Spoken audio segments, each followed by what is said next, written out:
Vectors के question bank में जो डाउट्स आप लोगों ने भेजे हैं उन्हीं का क्लास है ये। बेसिक लेवल में क्वेश्चन नंबर 5। देखो ये सब कंसेप्चुअल क्वेश्चन है कि इक्वल मैग्नीट्यूड के कम से कम कितने वेक्टर्स होने चाहिए to produce a zero resultant. तो नेट जीरो होने का मतलब है कि आपके पास वेक्टर्स का वेक्टर रिजल्टेंट सम जीरो आना। तो इक्वल मैग्नीट्यूड है तो फिर मिनिमम दो ही चाहिए ना। जैसे ये जितनी ये लेंथ है उतनी ही ये लेंथ है, तो इस A और इस B का सम हो गया जीरो, क्योंकि आप जहां से चले वहीं वापस आ गए। ठीक है, तो मिनिमम कितने चाहिए अगर मैग्नीट्यूड इक्वल है। अगर मैग्नीट्यूड इक्वल नहीं है तो मैं एक अपोजिट ले भी लूं। देखो टू वेक्टर्स का रिजल्टेंट जीरो करने के लिए डायरेक्शन तो अपोजिट चाहिए ना, लेकिन अगर मैग्नीट्यूड अनइक्वल है फिर नहीं होगा ना जीरो। तो अनइक्वल मैग्नीट्यूड कम से कम कितने चाहिए, तो आंसर होगा 3, इक्वल के 2। तो फिफ्थ क्वेश्चन में ये पूछा है तो आंसर 2 और सिक्स्थ में आंसर हो जाएगा 3। सेवंथ है कि कितने कंपोनेंट्स किसी वेक्टर के बन सकते हैं। तो ये हमने क्लास में भी मैंने पढ़ाया आपको कि रेक्टेंगुलर कंपोनेंट्स तो एक्स वाई जेड 3 ही बन सकते हैं, बट वैसे कंपोनेंट आप जितने मर्जी बना लो, इनफाइनाइट बना लीजिए। तो सेवंथ का आंसर होता है इनफाइनाइट और एट्थ का आंसर होता है 3। लेकिन अगर एक वेक्टर के कंपोनेंट ऐसे बनाने हैं रेक्टेंगुलर जो उसी के साथ प्लेन में हो, तो वो आपका आंसर 2 है, एक कॉस कंपोनेंट और एक साइन कंपोनेंट। 10th क्वेश्चन में देखो दो वेक्टर्स का मैक्सिमम, ये सब बातें हमने क्लास में की हैं, मतलब पता नहीं ये सब आप क्यों डाउट पूछते हो। दो वेक्टर्स का मैक्सिमम क्या हो सकता है, उसका आंसर है a प्लस बी। मिनिमम क्या हो सकता है, a माइनस बी। तो 10 न्यूटन और 6 न्यूटन का मैक्सिमम क्या होगा, 16। मिनिमम क्या होगा, 4। तो ये जो नेट है उन दो का वो 4 और 16 के बीच में ही कुछ हो सकता है। तो आपके पास एक 2 है, एक 18 है, एक 20 है, इनके बीच में खाली एक ही है और वो है 8। तो ऑप्शन 2 आंसर हो जाएगा। 13th क्वेश्चन में vector A plus vector B equal to vector C है। जैसे ये A, ये B और इनका रिजल्ट C। ठीक है, ये केस है A plus B is what C। लेकिन अगर A स्क्वायर वेक्टर A और B में अगर एंगल थीटा होता है तो A square plus B square plus 2AB cos theta C square होता है। तो अगर A square plus B square equal to C square है, ये गिवन है क्वेश्चन में, इसका मतलब हुआ कि 2AB कॉस थीटा 0 है, का मतलब हुआ कॉस थीटा 0 है। कॉस थीटा 0 का मतलब हो गया कि थीटा 90 डिग्री है। ठीक है, 13th theta is 90 degree. Then next है 16th क्वेश्चन में ये एक वेक्टर है 10 न्यूटन, सॉरी 10 डाइन्स, और एक वेक्टर ये है, इनका रिजल्टेंट पूछा है। ये 60 डिग्री गिवन है, ये वेक्टर A, ये वेक्टर B। तो वेक्टर A की ये डायरेक्शन है, तो वेक्टर A की डायरेक्शन और वेक्टर B की डायरेक्शन, ये डायरेक्शन है, इनमें एंगल है 120 डिग्री। तो क्या नेट है, जैसे ये नेट का फॉर्मूला होता है आपके पास, दिस इज द फॉर्मूला। तो इसमें A है 10, B है 10 और आपके पास एंगल आएगा 120। Angle between two vectors is the angle between the direction, और cos 120 होता है -1/2। तो उसको आप सॉल्व कर लीजिए।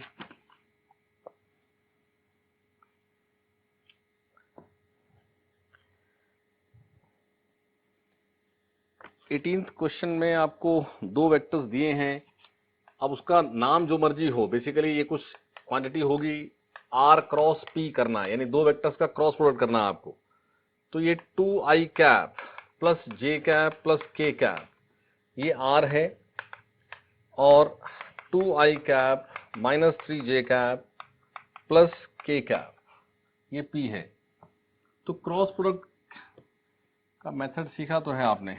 L वेक्टर क्या होगा, i cap, j cap, k cap, 2 1 1, 2 -3 1, ये सॉल्व करना। तो इसका आंसर क्या बनेगा, आई कैप 1 इंटू 1 माइनस दिस, तो ये बन जाएगा 1 प्लस 3 माइनस जे, ये छोड़ देना है, 2 इंटू 1 माइनस 2 इंटू 1, तो 2 माइनस 2 प्लस के, क्या बनेगा -6 माइनस 2, ये है -6 माइनस 2, तो ये 4i कैप माइनस 8 के कैप। ठीक है, तो ऑप्शन 2 आंसर हो जाएगा। 20th क्वेश्चन में दो वेक्टर्स गिवन हैं और उनके बीच का एंगल पूछा है। तो ये सब क्लास में डिस्कस किया कि अगर वेक्टर ए गिवन है, वेक्टर बी गिवन है, वेक्टर ए है आपके पास 2i cap plus 3j cap plus k cap, vector B है -3i cap plus 6k cap mean 0j cap और 6k कैप। तो एंगल अगर थीटा है तो ये cos inverse a dot B by mod a mod b होना है, right. So what is a dot b, it is -6, a dot b है a1 a2 plus b1 b2 plus c1 c2, ये आता है 0, it means theta is 90 degree, theta is 90 degree. 21 question में two forces का सम 16 है, means एक force अगर x है तो दूसरी 16 माइनस x है, और इनका जो रिजल्टेंट है वो इन दोनों में से जो स्मॉलर है उसके परपेंडिकुलर है। देखो ये इस तरह से फिगर है ये, क्योंकि ये स्मॉलर का मैग्नीट्यूड x, ये 16 माइनस x, और इस वेक्टर और इस वेक्टर का जो रिजल्टेंट है वो स्मॉलर के परपेंडिकुलर, और इसका मैग्नीट्यूड है 8, यानी ये लेंथ है 8। तो आपने ये फोर्सेस बतानी है। तो इस फिगर में ये ट्राइंगल हो गया, ये साइड्स हैं, so 8 square plus x square is 16 minus x whole square using Pythagoras theorem. तो इसको आप सॉल्व करके x बना लीजिए, x सॉल्व करने के बाद आपके पास 16 माइनस एक्स भी आंसर आ जाएगा। देन 24th क्वेश्चन में 3 वेक्टर्स ने अगर जीरो रिजल्टेंट प्रोड्यूस करना है तो इनमें से कौन सी बात एसेंशियल नहीं है। देखो 3 वेक्टर्स नंबर 1 एक प्लेन में ही होने चाहिए, क्योंकि जीरो रिजल्टेंट का मतलब है कि ये 3 इस तरह से वेक्टर्स एक ऑर्डर में लेंगे और फाइनल हेड टेल से कोइंसाइड करेगा, मींस एक क्लोज ट्राइंगल बनेगा। तो एक ही प्लेन है, और साथ ही साथ जैसे इन दो का रिजल्टेंट ये बनेगा ये, so resultant of any two is equal and opposite to the third vector. तो first is correct, they should be in same plane, second is correct, and it should be possible to represent them by the 3 sides of triangle taken in order. Fourth is also correct. Then they should act along the sides of parallelogram. ये तो कोई point नहीं है, तो option 3 wrong है। Then एक vector दिया है आई कैप प्लस जे कैप प्लस के कैप, और पूछा है कि इसका आई कैप से एंगल क्या है, यानी इसका एक्स के साथ एंगल क्या है। तो हमने ये क्लास में डिस्कस किया है कि अगर कोई vector a1 i cap plus b1 j cap plus c1 k cap होता है, तो इस वेक्टर का x एक्सिस के साथ अगर एंगल अल्फा है तो cos अल्फा जो है वो a1 बाय मॉड a होना है। So what is a1? a1 is 1, and what is mod? It is 1 square plus 1 square plus 1 square under root, so 1 by root 3। So alpha is cos inverse 1 by root 3। ठीक है। 26 again एक conceptual question. देखो P plus Q P minus Q, आप ये अगर P है और ये Q है, तो इस पैरेललोग्राम से आप समझते हैं इस बात को कि ये डायगोनल P प्लस क्यू होता है और ये डायगोनल P माइनस क्यू होता है। तो अब P और Q के एंगल पे डिपेंड करेगा ना कि इन दोनों के बीच में क्या एंगल हो सकता है। ये पैरेललोग्राम ऐसा शिफ्ट होके यहां तक आ सकता है, उल्टा होके यहां तक आ सकता है। तो angle between these two diagonals can be any angle between 0 and 180 degree. 26 का आंसर हो जाएगा ऑप्शन 4। 32 वेक्टर A और B एक यूनिट वेक्टर है अलोंग एक्स एक्सिस यानी आई कैप। तो वेक्टर A दिया है आई कैप माइनस जे कैप प्लस के कैप, ठीक है। और वेक्टर B क्या है, सॉल्व कर लीजिए। यह आएगा J cap minus K cap, vector B आएगा J cap minus K cap. और A vector plus B vector का cross product A minus B, हमने ये पैरेललोग्राम के एरिया के लिए डिस्कस की है बात क्लास में। आप इसको फिर से सॉल्व कर लीजिए। A cross A plus A cross minus B plus B cross A plus B cross minus B, तो ये आ गया 0 और ये आ गया 0। और A क्रॉस माइनस B का मतलब होता है B क्रॉस A, तो B cross A plus B cross A, तो आपके पास इसका आंसर है twice of B cross A, twice of B cross A। तो यहां से आप, इसमें कोई भी ऑप्शन नहीं है तो नन ऑफ दिस आंसर हो जाएगा।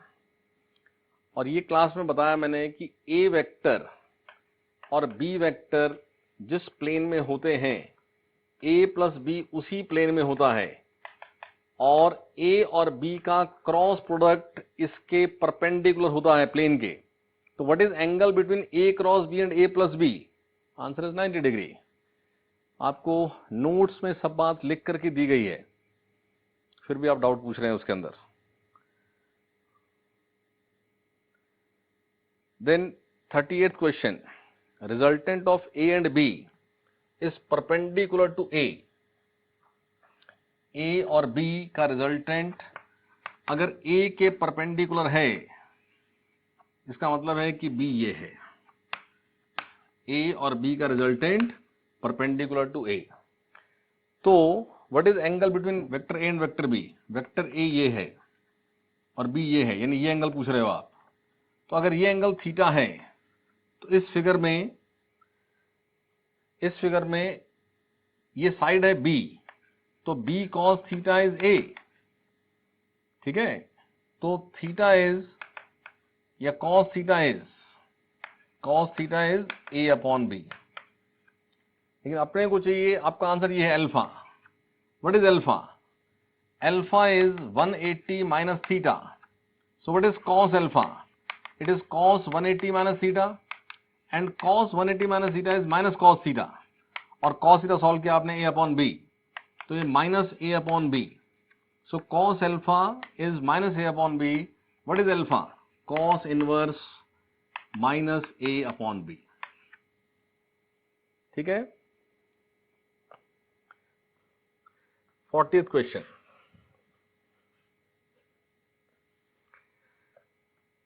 ये x और ये y एक्सिस के साथ, देखो एंगल हमेशा एंटी क्लॉकवाइज मेजर होता है। y के साथ 30 डिग्री, तो ये एंगल हो गया। ये कौन है? ये है Q। और P का x के साथ 120, तो ये तो 90 है, ये तो 120 यही तो बनेगा, ये 120। तो इसी डायरेक्शन में क्या है? P। तो वेक्टर P और Q एक ही डायरेक्शन में आ गए। तो what is the resultant? Resultant is simple P plus Q। अगर एंगल 0 हो तो रिजल्टेंट होना है A प्लस B। और 42 question, P dot Q cross P। तो ये बात क्लास में सिखाई है कि दो वेक्टर्स का क्रॉस प्रोडक्ट उनमें से दोनों के परपेंडिकुलर होता है। तो ये Q क्रॉस P जो वेक्टर है उसका P के साथ एंगल 90 है, तो उसी के साथ डॉट लिया तो आंसर क्या आएगा? 0 आएगा। 45th question, A plus B cross A minus B अभी डिस्कस किया, twice of B cross A, ठीक है। देन नेक्स्ट है 52 क्वेश्चन, ए और बी। देखो ए और बी आपके पास जो वेक्टर गिवन है, वेक्टर ए है 1 i cap plus 1 j cap, और वेक्टर बी जो है वो है 1 j cap plus 1 k cap. देखो कोई भी दो लाइंस जो इंटरसेक्टिंग होंगी, ये ओरिजिन से स्टार्ट कर रहे हैं ना दोनों वेक्टर्स, तो ओरिजिन पर इंटरसेक्ट हो रहे हैं, तो कोई भी दो वेक्टर्स मींस टू एरोज, और एरोज दोनों स्टार्ट होते हैं ओरिजिन से, so these are two intersecting lines. तो दो इंटरसेक्टिंग लाइंस हमेशा एक प्लेन में लाई करती हैं, और एक प्लेन कोई भी होगा वो, उसके परपेंडिकुलर हमेशा दो डायरेक्शन होती है, एक इनवर्ड एक आउटवर्ड। तो ऐसे कितने वेक्टर्स हो सकते हैं जो इन दोनों के साथ परपेंडिकुलर हों, मतलब यूनिट वेक्टर्स। तो ये दोनों जिस भी प्लेन में होंगे उस प्लेन का एक इनवर्ड और एक आउटवर्ड, ये दो यूनिट वेक्टर्स हो सकते हैं, ठीक है।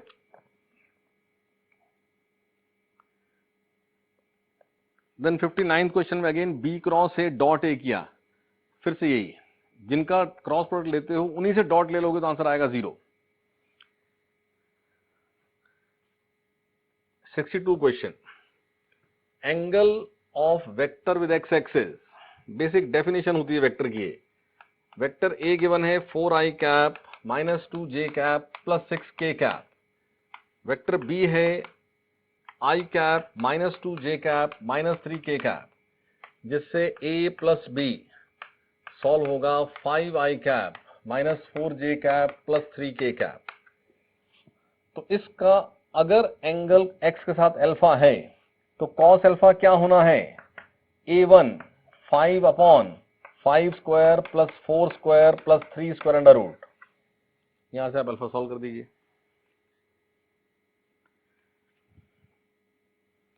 64 क्वेश्चन में वेक्टर a वर्टिकली अपवर्ड है और b नॉर्थ में है, तो a क्रॉस b क्या होगा।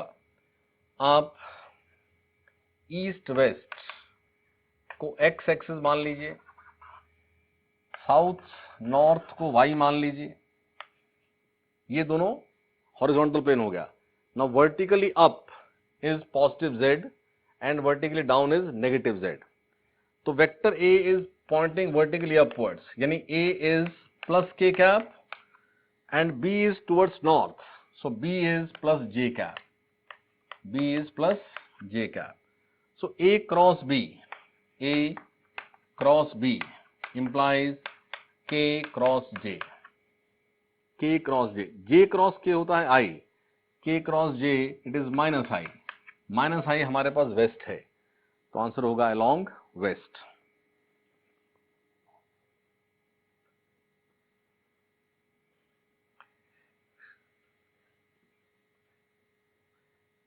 सिक्सटी 66 क्वेश्चन में टू फोर्सेस का रिजल्टेंट किसी वन के साथ परपेंडिकुलर होना, तो यही फिगर बनेगा।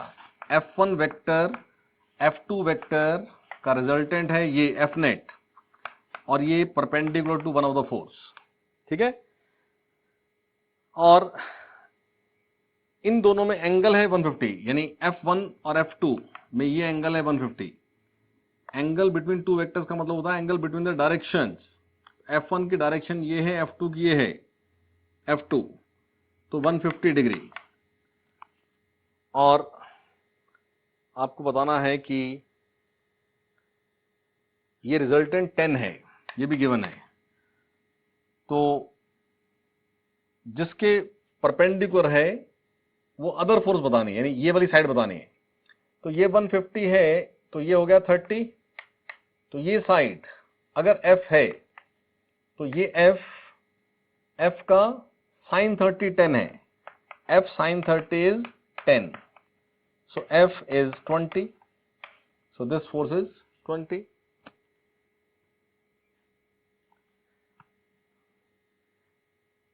एक फोर्स दिया है 67th क्वेश्चन में 4i cap minus 3j cap, और 4 ऑप्शंस गिवन है, उसमें से बताना है कि कौन सा वेक्टर इसके परपेंडिकुलर है। तो i कैप j कैप में जो गिवन है वो इसके परपेंडिकुलर है, तो डॉट प्रोडक्ट 0 चेक करो। ये चेक करना पड़ेगा, ऐसे नहीं सॉल्व कर सकते, ऑप्शन में से चेक करना पड़ेगा। लेकिन ऑप्शन में एक दिया है खाली के कैप, तो एक्स वाई प्लेन में है ये नेट, ये क्या है 4i और 3j, तो ये नेट वेक्टर ये है in the x Y plane, तो जो भी z में वेक्टर है वो इस वेक्टर के परपेंडिकुलर है। तो आपके पास एक ऑप्शन गिवन है ना 7k cap.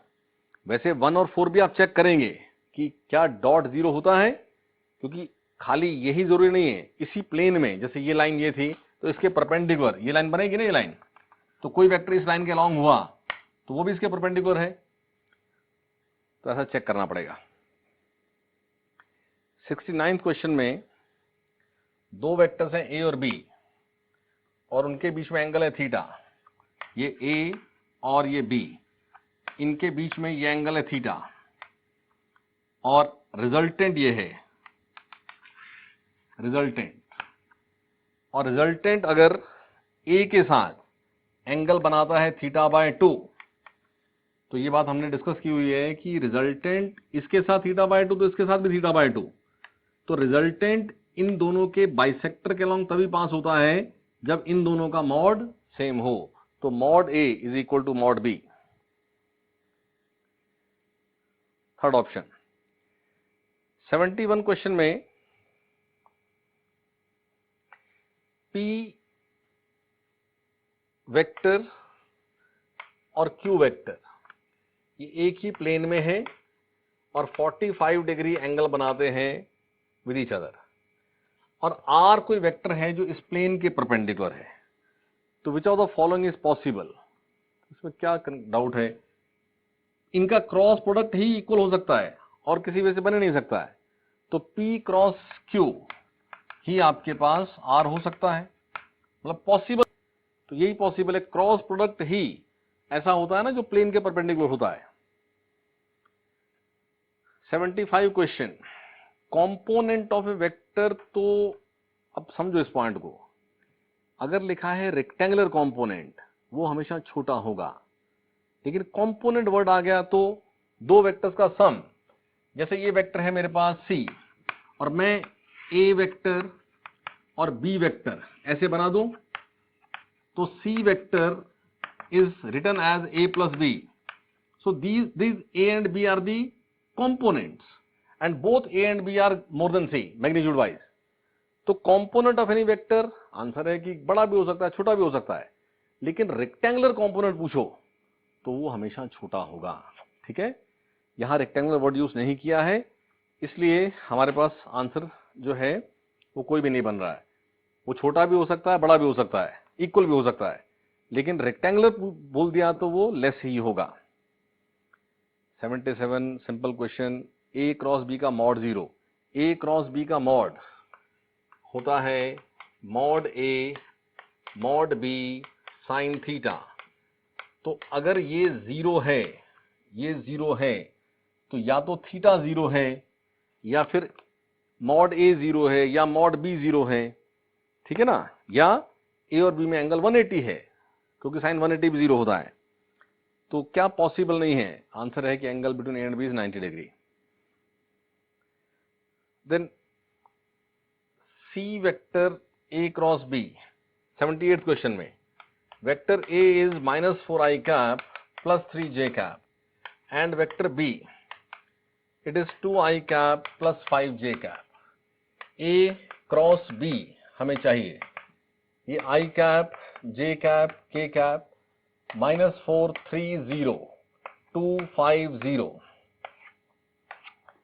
i cap this into 0 minus this into 0 0 minus j cap this into 0 0 plus k cap minus 20 minus 6, so A cross B आ रहा है -26 k cap। तो क्वेश्चन है कि A क्रॉस B का z axis के साथ क्या angle है, तो आंसर है 180 डिग्री, क्योंकि z एक्सिस का मतलब पॉजिटिव z और ये कहाँ है नेगेटिव z, तो 180 डिग्री। किसी भी वेक्टर का प्रोजेक्शन का मतलब होता है component, 2i cap plus 7k cap का x कंपोनेंट क्या है, आंसर है 2, तो projection of this vector on x axis क्या है? Answer is 2। जेड कंपोनेंट क्या है? 7। तो what is projection of this vector on Z axis? Answer is 7। Projection का मतलब है कंपोनेंट। 79 के बाद नेक्स्ट आपके पास डाउट है 83। 83 सिंपल क्वेश्चन है। अगर वेक्टर P, दो वेक्टर्स अगर इक्वल हो तो उसका मतलब होता है कि उनका मैग्नीट्यूड भी इक्वल है और उनकी डायरेक्शन भी इक्वल है। यानी any vector P is mod P times P cap and mod Q times Q cap. तो ये mod P mod Q equal, correct, P cap equal to Q cap, correct. और क्योंकि ये दोनों इक्वल है तो मॉड P टाइम्स अगर मैं Q कैप लिखूं और mod Q times P cap लिखूं तो भी एक ही बात है। तो क्या चीज करेक्ट नहीं है कि P और Q का जो सम है वो उनके यूनिट वेक्टर्स का सम थोड़ी हो सकता है। ये रॉन्ग है, ये नहीं हो सकता है। देन एडवांस लेवल में क्वेश्चन नंबर 2 पूछा है आपने। देखो क्वेश्चन नंबर 2 मैंने एग्जैक्ट सेम क्लास में कराया है, आप लेक्चर में देख सकते हैं, लेकिन चलो फिर भी समझ लेते हैं कि vector A 3i cap plus 4j cap, vector B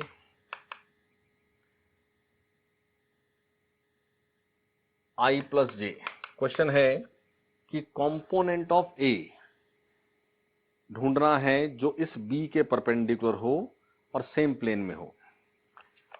जो फर्स्ट क्वेश्चन है वो है component of A, component of A in the direction of B, in direction of B। वो है आपके पास mod A cos theta B cap, जो solve होके आता है A dot B by mod B और ये B vector by mod B। ये सब क्लास में कराया आपको। तो A dot B by mod B square times B vector, ये वेक्टर है C। C vector is the component of A in the direction of B।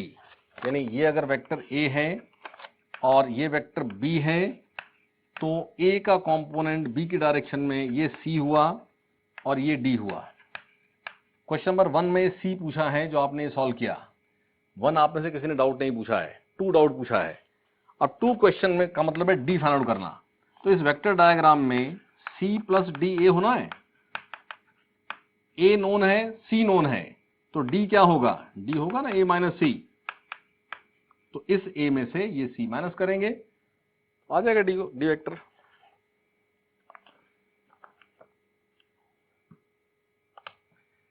Third question में 3 vectors acting on a body. देखो simple सी बात है कि A अगर A plus B plus C 0 हो अगर, तो इसका मतलब है कि A plus B minus C हो सकता है। इसका मतलब है A plus C minus B हो सकता है। इसका मतलब है B plus C minus A हो सकता है। ठीक है, यानी कोई भी 2 वेक्टर्स का जो रिजल्टेंट है वो थर्ड के इक्वल एंड अपोजिट होगा। यानी अब ये इक्वल होने का मतलब ये मॉड और ये मॉड भी बराबर होगा। अब 2 वेक्टर्स का मॉड वो A प्लस B और A माइनस B के बीच में ही कुछ होता है। ठीक है, तो जब भी आपके पास 3 वेक्टर्स के मैग्नीट्यूड दिए हों, जैसे यहां दिया था 50, 30 एंड 15, इन तीनों का नेट, पॉसिबिलिटी की बात हो रही है, क्या 0 हो सकता है? तो इनमें से कोई भी 2, जैसे ये 2 ले लिए, इनका मैक्सिमम क्या है? 80, इनका मिनिमम क्या है? 20। तो इनका नेट थर्ड के इक्वल होना है और इनका नेट इनके बीच में कुछ भी हो सकता है। तो अगर नेट 0 करना है तो थर्ड को इनके बीच में लाई करना पड़ेगा ना। तो थर्ड तो 15 है, वो 20 और 80 के बीच में आता ही नहीं है। यानी ये जो डाटा गिवन है, इस डाटा के साथ 3 वेक्टर्स अगर हैं, 3 फोर्सेस अगर हैं, तो उनका नेट कभी 0 हो ही नहीं सकता है। और अगर नेट जीरो नहीं हो सकता है तो F net always provides acceleration. तो इस केस में ये बॉडी कुछ एक्सेलरेशन से ही मूव होती होगी, क्योंकि एफ नेट जीरो नहीं पॉसिबल है। 8th क्वेश्चन में ए प्लस बी कोई ए प्लस बी तो सिंपल केस है ना, A plus B square plus A minus B square, ये मैग्नीट्यूड है दो वेक्टर्स के, plus twice A plus B A minus B, और एंगल है थीटा, तो cos theta under root is equal to under root of A square plus B square. तो ये root खत्म कर दीजिए, A square plus B square equal to A plus B whole square plus A minus B whole, ये आपके पास बनेगा 2a square plus 2b square, क्योंकि 2ab cancel हो जाएगा, और ये क्या बना 2 टाइम्स ए स्क्वायर माइनस बी स्क्वायर और कॉस थीटा। तो यहां से इसको यहां सॉल्व करें तो twice B square minus A square यहां ला करके साइन चेंज हो गया, और इनको यहां लेके जाएंगे तो A square plus B square, which means what is cos theta, it is A square plus B square upon twice of B square minus A square. So theta is cos inverse of A square plus B square upon twice of B square minus A square. ये इनके बीच में angle होगा। 9th ये अभी discuss किया था कि a plus B plus सी अगर जीरो है तो आपके पास a प्लस बी जो होगा वो नेगेटिव ऑफ c होगा, यानी magnitude of a plus B equal to क्या होना है, मैग्नीट्यूड ऑफ c, क्योंकि c का मैग्नीट्यूड या माइनस c का मैग्नीट्यूड एक ही बात होती है, ठीक है ना। तो ऑप्शन सेलेक्ट हो जाएगा। 10th के बाद आपका डाउट है एडवांस लेवल में 16th क्वेश्चन कि अगर वेक्टर ए नॉर्थ में है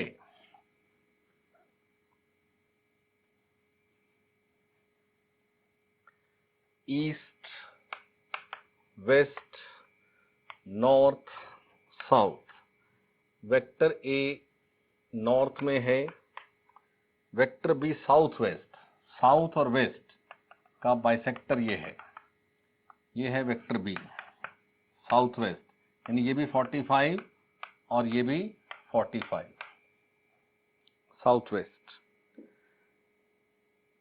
तो हमें सेलेक्ट करना है कि सी वेक्टर जो कि इन दोनों का रिजल्टेंट है, तो सी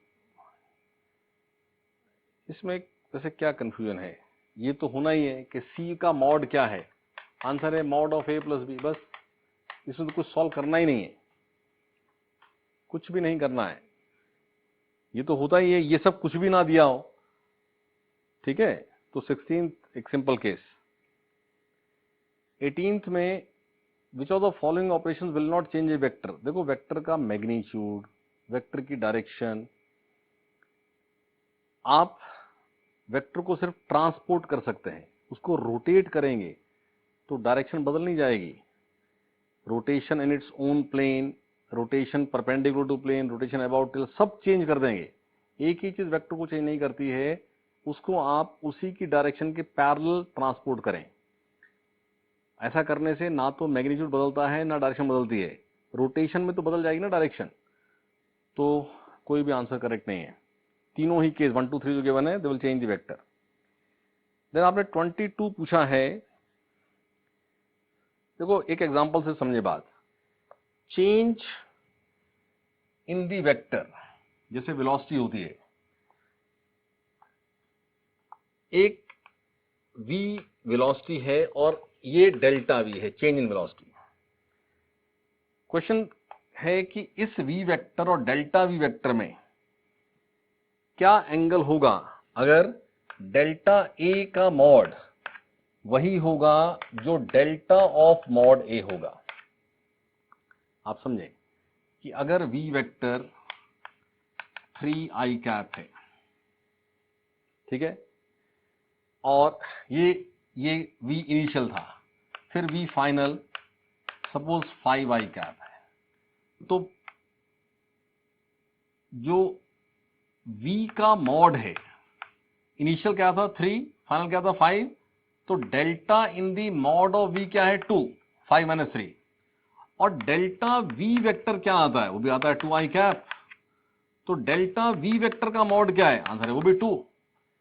यानी कब ऐसा होगा कि delta of a mod a और डेल्टा a का मॉड ये इक्वल है, ये तब होगा जब जिस डायरेक्शन में v था उसी डायरेक्शन में डेल्टा v हो। यानी अगर वेक्टर a और डेल्टा a में एंगल 0 हुआ तो ही ये बात आपको सेटिस्फाई मिलेगी, तो आंसर आएगा 0। देन 23rd क्वेश्चन में एक वेक्टर है जिसकी डायरेक्शन को रिवर्स कर दिया, यानी ये वेक्टर a था और इसको रिवर्स कर दिया। ऐसा करने में आपने मैग्नीट्यूड तो बदला ही नहीं, तो what is delta in mod a, answer is 0।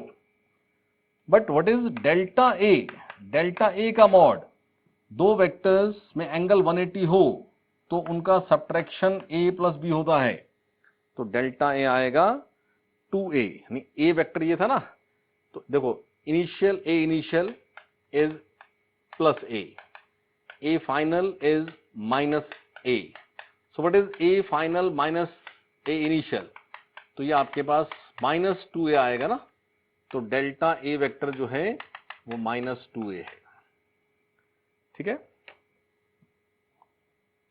24th question में angle between a and b is 20 degree and a और b का मॉड भी सेम है, यानी ये दोनों लेंथ भी सेम है, ये एंगल है 120 डिग्री, तो इससे जो c बनेगा, बट ऑब्वियस है कि ये 120 ये 60, अगर ये दोनों साइड्स इक्वल होती हैं तो इन एंगल्स को भी सेम होना पड़ेगा, यानी ये भी हो गए 60-60, तो इसका मतलब जो c है रिजल्टेंट है उसका मॉड भी वही है जो a का है और b का है, तो आपके पास angle between a and c पूछा है, तो a और c में एंगल आ जाएगा 60 degree. Angle between a and b is, अच्छा नहीं सॉरी, 24th क्वेश्चन देखें, उसमें ना a प्लस बी प्लस सी 0 दिया था, ये मैंने एक मिनट देखें, a प्लस बी प्लस सी 0 का मतलब ये इस तरह से है c लाइक दिस, तभी 0 बनेगा ना, तो a और a की डायरेक्शन और c की डायरेक्शन, ये एंगल आया 60 डिग्री, तो angle between a and c answer is 120 degree, तो ऑप्शन 3 होगा 24th क्वेश्चन। नेक्स्ट है 28th क्वेश्चन जिसमें a और b इक्वल है, तो a प्लस बी और a माइनस बी में एंगल क्या होगा, ये सब आपको क्लास में लिखवाया है कि दो वेक्टर्स का सम तो पैरेललोग्राम लॉ से ही बनता है ना, तो अगर पैरेललोग्राम की एडजेसेंट साइड्स इक्वल हो जाएं तो वो रोम्बस हो जाता है, और रोम्बस में जो डायगोनल्स होते हैं, डायगोनल्स क्या है a प्लस बी और a minus B, diagonals are mutually perpendicular, तो क्या आंसर आएगा 90 डिग्री। 30th क्वेश्चन, ये वेक्टर a है, ये वेक्टर b है, तो यहां देखो इससे पैरेललोग्राम कंप्लीट करेंगे ना तो ये रिजल्टेंट बनेगा, लेकिन यहां ऐसा लाइन बनाया तो ये जो होगा इतना पार्ट ये पूरे डायगोनल का हाफ होगा, क्योंकि diagonals of a parallelogram bisect each other, तो अगर इतना वेक्टर c है तो ये पूरा वेक्टर जो कि a प्लस बी है, a प्लस बी पूरा डायगोनल है, तो इतना पार्ट c है, तो ये c का 2 टाइम्स है, twice of c vector. 31 question में देखो किसी भी वेक्टर के जो डायरेक्शन कोसाइंस होते हैं, यानी cos ratio of the angle made by vector with x axis, y axis and z axis, cos alpha, cos beta, cos gamma, हमने एज रिजल्ट समझा है कि sum of the squares of direction cosines of a vector is always 1। ये हमने lecture में सब समझा हुआ है। तो अगर ये ऑलवेज ट्रू है तो what is cos square alpha? 1 minus sine square alpha. What is cos square beta? 1 minus sine square beta. What is cos square gamma? 1 minus sine square gamma. It is 1। So 1 plus 1 plus 1, 3 minus 1. It is sine square alpha plus sine square beta plus sine square gamma. तो 2 is equal to जो हमें ढूंढना है। ठीक है, तो option 3 हो जाएगा। 33 क्वेश्चन में a प्लस b अगर इक्वल टू c है, अगर a plus b equal to c है तो ये फिगर है। तो angle between a and c is theta one. और अगर a plus b plus c 0 है, यानी a plus b plus c 0 है, तो angle between a and c तब ये एंगल होगा। तो ये एंगल थीटा 2 है। तो आप ही बताइए कि थीटा 1 और थीटा 2 में क्या रिलेशन है? इसी का रिवर्स होकर के तो 0 हो रहा है। तो theta 1 plus theta 2 is what? It is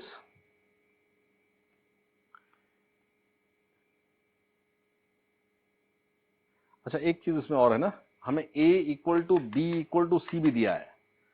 तो इससे ये 60 डिग्री है और ये 120 डिग्री है। तो what is theta 1? It is theta 2 by 2। नहीं तो हम बोलते हैं कि थीटा 1 प्लस थीटा 2 180 है, पर यहाँ a equal to b equal to c given था ना, तो साइड्स इक्वल थी ये, तो वहां से सॉल्व हो जाएगा कि थीटा 1 जो है वो थीटा 2 बाय 2 है। देन 41 क्वेश्चन में अगेन ये सब आपको क्लास में कराया है कि अगर mod p equal to mod q है, ठीक है, तो उस केस में p प्लस q और p माइनस q में, यानी ये क्या बन गया? रोम्बस बन गया। और p प्लस q इसका एक डायगोनल और p माइनस q दूसरा डायगोनल।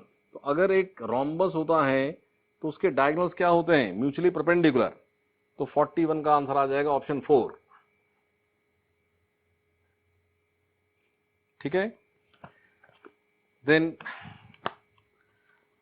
45th क्वेश्चन, 4 वेक्टर्स हैं और नॉन कोप्लेनर नॉन जीरो, तो उनका रिजल्टेंट 0 हो सकता है, बिल्कुल ठीक है। 3 वेक्टर्स अगर नॉन कोप्लेनर हो, देखो 0 करने के लिए पॉलीगन क्लोज होना चाहिए। 3 वेक्टर्स से क्लोज पॉलीगन ट्रायंगल ही बनता है, और 4 वेक्टर्स में वो कैसा भी पॉलीगन बन सकता है। ठीक है, minimum number of non coplanar vectors जो रिक्वायर्ड है टू प्रोड्यूस रिजल्टेंट 0 का आंसर आएगा 4। ठीक है, तो यहां तो कैन बी 0 पूछा है, तो आंसर है यस, हो सकता है 0। देन 46 क्वेश्चन में एक ट्राइंगल, देखो ट्राइंगल ABC, ये A, ये B, ये C, तो यहां ये है 1 माइनस 1 2, और ये है 2 1 माइनस 1, और ये है 3 माइनस 1 और 2। तो आप BA vector this minus this करना पड़ेगा। 1 माइनस 2 आई कैप प्लस माइनस 1 जे कैप प्लस 2 माइनस 1 के कैप। ये वेक्टर लेट अस सपोज नाम है P, ये P वेक्टर आ गया। ऐसे ही ये वेक्टर, इसका नाम है Q, तो Q वेक्टर क्या है? दिस माइनस दिस, तो 3 माइनस 2 आई कैप प्लस माइनस 1 जे कैप प्लस 2 माइनस 1 के कैप। तो ये P वेक्टर Q वेक्टर, हम अगर इसको इस तरह से एक पैरेललोग्राम लेते तो P क्रॉस Q का मॉड एरिया ऑफ पैरेललोग्राम आता। अब हमें सिर्फ इस ट्राइंगल का एरिया बताना है, तो आप इन्हीं का क्रॉस प्रोडक्ट करके इसके मॉड का हाफ कर दीजिए, तो ये एरिया ऑफ ट्राइंगल आ जाएगा, ये एरिया ऑफ ट्राइंगल आ जाएगा। ठीक है, 46 हो गया। देन 50th क्वेश्चन, इसी तरह के क्वेश्चन सब क्लास में किए हैं आपने, उन क्वेश्चंस को देखना चाहिए आपको। ईस्ट वेस्ट नॉर्थ साउथ, ये नॉर्थ की तरफ v इनिशियल वेक्टर, स्पीड है 20, देन v फाइनल वेक्टर ये है वेस्ट, और इसका भी मॉड दिया है 20।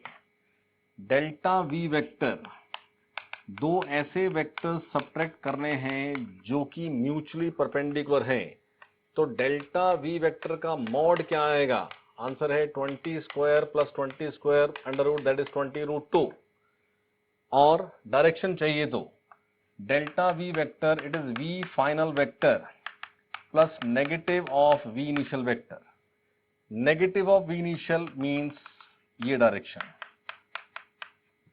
तो ये इनका नेट, ये है डेल्टा v वेक्टर, और ये दोनों इक्वल है ना, तो ये एंगल भी इक्वल होगा, तो ये आपके पास वेस्ट और साउथ का बाइसेक्टर, तो आंसर है in the south west direction, 20 root 2 metre per second in the south west direction. Then 53 question में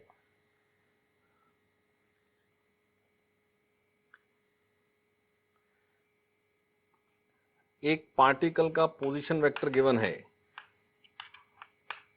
a cos omega T I cap plus a sin omega T J cap, तो इसी को differentiate करें तो velocity बन जाएगा ये minus a omega sine omega T I cap plus a omega cos omega T J cap, omega is a constant. अब दो वेक्टर्स बन गए, what is angle between these two vectors? If you check तो r dot v 0 आ रहा है, it means these two vectors are mutually perpendicular. 53। फिर next है आपके पास 55। 55 में आपको ऑप्शन में से चेक करना है, आप उसको वैसे सॉल्व नहीं कर सकते हैं। जो वेक्टर a गिवन 58 में जो वेक्टर a गिवन है i a cos theta plus j a sin theta करके, आप ऑप्शन में से चेक करें किस ऑप्शन का dot product given vector a के साथ 0 आ रहा है, तो परपेंडिकुलर होगा। 59th क्वेश्चन में 4 वेक्टर्स आपके पास रिजल्टेंट 0 होगा या नहीं होगा, ऐसा बोलना कि capable of returning to the starting point, तो जो 4 सेट ऑफ डिस्प्लेसमेंट दिए हैं उनका नेट 0 हो सकता है कि नहीं हो सकता है। जैसे 3 के केस में मैंने समझाया था आपको कि किन्हीं भी 3 वेक्टर्स का रिजल्टेंट 0 होने के लिए आप उन तीनों के मैग्नीट्यूड में से किन्हीं भी 2 का a plus B a minus B कर दो, और थर्ड को इसके मैक्सिमम पॉसिबल और मिनिमम पॉसिबल के बीच में आना चाहिए, तो 0 हो सकता है, नहीं तो नहीं हो सकता है। ऐसे ही जब 4 का केस आ जाए तो कैसे करना उसको समझ लें आप। जैसे मैं एग्जांपल लेता हूं, सेकंड ले लेते हैं, 10, 30, 50 एंड 120। तो क्या करना, जो इसमें सबसे छोटा है और जो सबसे बड़ा है, ठीक है, उनका मिनिमम मैक्सिमम करो। 120 और 10 का मिनिमम है 110 और मैक्सिमम 130, और जो बाकी दो हैं उनका सम करो, वो क्या आता है 80। तो मिनिमम जो मैग्नीट्यूड है और जो मैक्सिमम है उनका a plus B a minus B जो बने, अगर इन दोनों का सम जो इनके बीच में लाई करते थे इनके बीच में है, तो इनका रिजल्टेंट 0 हो सकता है, नहीं तो नहीं हो सकता है। तो सेकंड ऑप्शन में 110 और 130 के बीच में 80 लाई नहीं करता है, तो सेकंड नहीं हो सकता है। ऐसे आप चेक करें तो थर्ड भी नहीं हो सकता है, फोर्थ भी नहीं हो सकता है। लेकिन अगर आप 1 चेक करें जो कि है 4, 6, 8 एंड 15, तो मिनिमम इज 4, मैक्सिमम 15, तो 15 4 का 19 और सब्ट्रैक्शन 11, और ये क्या है, ये है 14, तो 14 लाइज बिटवीन 19 एंड 11, तो यहां 0 पॉसिबल हो सकता है। देन 60th क्वेश्चन,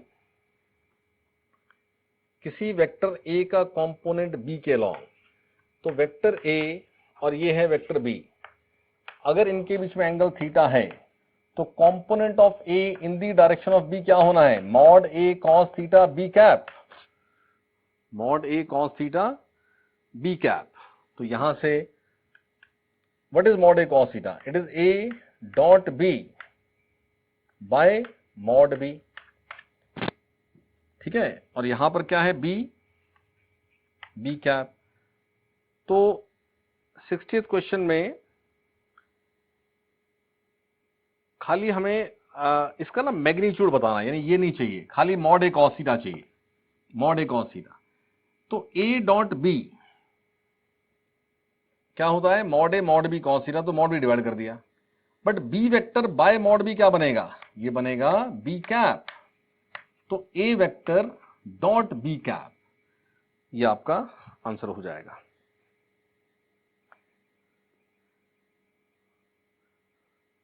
या खाली इतना भी लिख सकते थे, ऑप्शन आपको यही दिया है, A dot B by mod B. तो ठीक है, ये मैग्नीट्यूड है। कंप्लीट वेक्टर चाहिए तो बी कैप आएगा, ऑप्शन में खाली मैग्नीट्यूड गिवन है, ये मैंने वेक्टर बना दिया, ठीक है। सॉरी, ये मैग्नीट्यूड, ये भी, तो ये भी आंसर हो सकता है, ये भी आंसर हो सकता है। तो ऑप्शन में आपको ये गिवन है, तो ऑप्शन 2 हो जाएगा। 62 क्वेश्चन में एक F1 फोर्स है और एक F2 फोर्स है। तो अगर F1 F2 में एंगल थीटा है तो ये आपके पास ये मैग्नीट्यूड है P। देन क्वेश्चन है कि हमने F2 को रिवर्स कर दिया, रिवर्स कर दिया यानी वो नेगेटिव वेक्टर हो गया।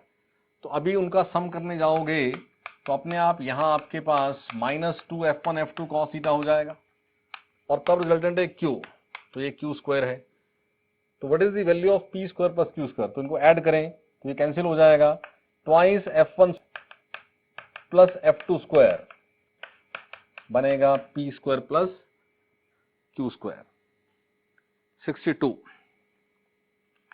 देन 66, देखो दो वेक्टर्स का सम आपके पास A vector plus B vector का मॉड ए प्लस बी और ए माइनस बी के बीच में हो सकता है ना। अगर ये यूनिट वेक्टर है और ये भी यूनिट वेक्टर है, यानी ये कैप है और ये भी कैप है, तो फिर इनका सब्ट्रैक्शन 0 हो जाएगा, 1 - 1, और ये 2 हो जाएगा। तो चेक कर लो कि ये less than equal to 2, first correct. ऐसे ही सब्ट्रैक्शन भी तो इन्हीं के बीच में लाई करता है, तो सेकंड भी करेक्ट हो गया। और dot product A vector dot B vector का मैग्नीट्यूड हमेशा मॉड ए मॉड बी से लेस या इक्वल होगा ना, बिकॉज कॉस थीटा 1 होता है या 1 से लेस होता है। अब ये दोनों यूनिट वेक्टर हैं, तो A cap dot B cap less than equal to 1 हो जाएगा, 1 और 1 का प्रोडक्ट। 67 क्वेश्चन में, ये 67 क्वेश्चन क्लास में कराया आपको, सेम यही क्वेश्चन स्टेटमेंट के साथ क्लास में डिस्कस हुआ है, लेक्चर में असाइनमेंट में क्वेश्चन स्टेटमेंट के साथ गिवन है, तो ये देखो वहां पर। 68 क्वेश्चन में एक सर्कल फॉलो कर रहा है, सेकेंड्स हैंड का जो टिप है ये 15 सेकेंड्स में यहां आ जाएगा, तो ये इसकी V इनिशियल और ये इसकी V फाइनल, और दोनों का V सेम है, तो डेल्टा V का मॉड क्या होगा, आंसर होगा √2V, √2V। Now what is V, ये पूरा सरकमफ्रेंस 60 सेकेंड्स में ट्रेवल होता है, और रेडियस क्या है, length of the hand which is 1 centimetre, so 2 pi into 1, और ये कवर्ड है 60 सेकेंड्स में, तो इतने सेंटीमीटर पर सेकेंड V है, ये V आप यहां पुट कर दीजिए। 68th question. Then 70th question, यहां आपके पास ये इस तरह से एक सर्कल गिवन है, ये सेंटर ओ ए और ये बी, ठीक है, ओ ए ओ बी, या ए शायद यहां गिवन है और ये सी गिवन है, और इस बाइसेक्टर के अलोंग यहां बी गिवन है 45 45।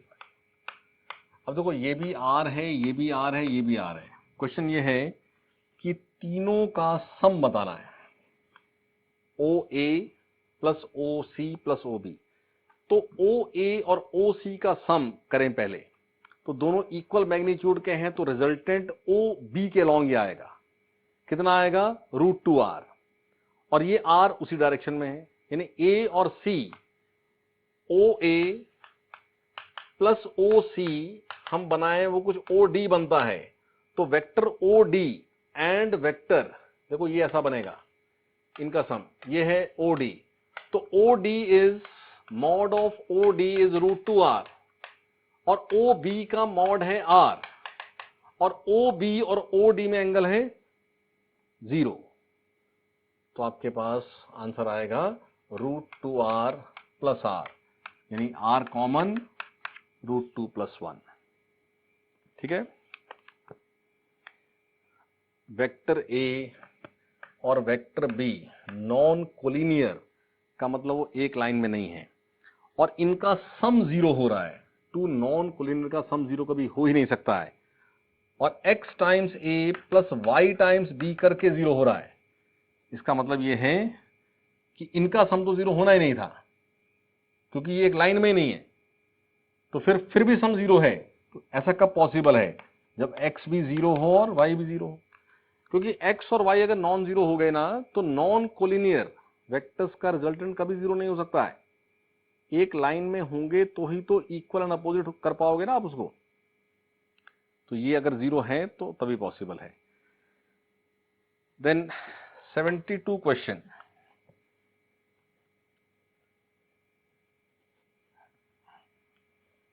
क्वेश्चन में ये hexagon,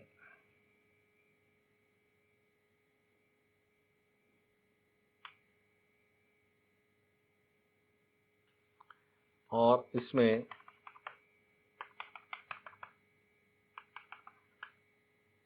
O A B C D E F, और हमें ए बी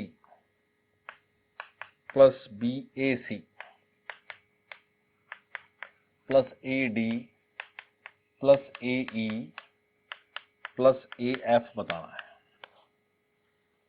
ना ए बी मीन्स ये वेक्टर, तो इसको लिख सकते हैं A O plus O B, A O plus O B, ये A B.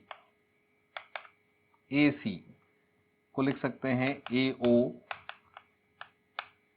Plus O C, A O plus O C. A D is A O plus O D, तो ये तो सेम है ना, तो ये हो गया twice of A O vector, plus A E, तो A O plus O E, A O plus O E. A F is A O plus O F. अभी आप देखें, ये O B vector and O E vector they are equal and opposite. O E vector ये है, O B and O ई का सम 0 आएगा, सो O B और ओ ई cancel. ऐसे ही ओ सी और O F, O C and O F 0 हो जाएगा, ठीक है। अब आप देखें, सिर्फ ए ओ बचा है, ए ओ प्लस ए ओ, 2AO, ये 4AO, 5 and 6, so answer 6 times AO vector, 72. Then 74,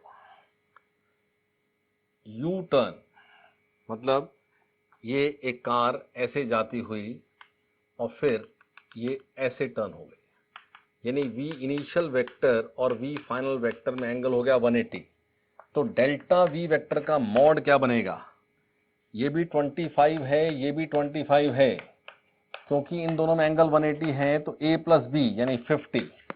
और ऐसा कितने टाइम में हुआ, ऐसा हुआ है 5 सेकेंड्स में, 5 seconds. So what is average acceleration, it is delta v by t.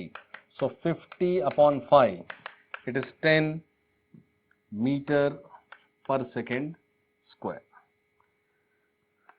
This is 74. ठीक है।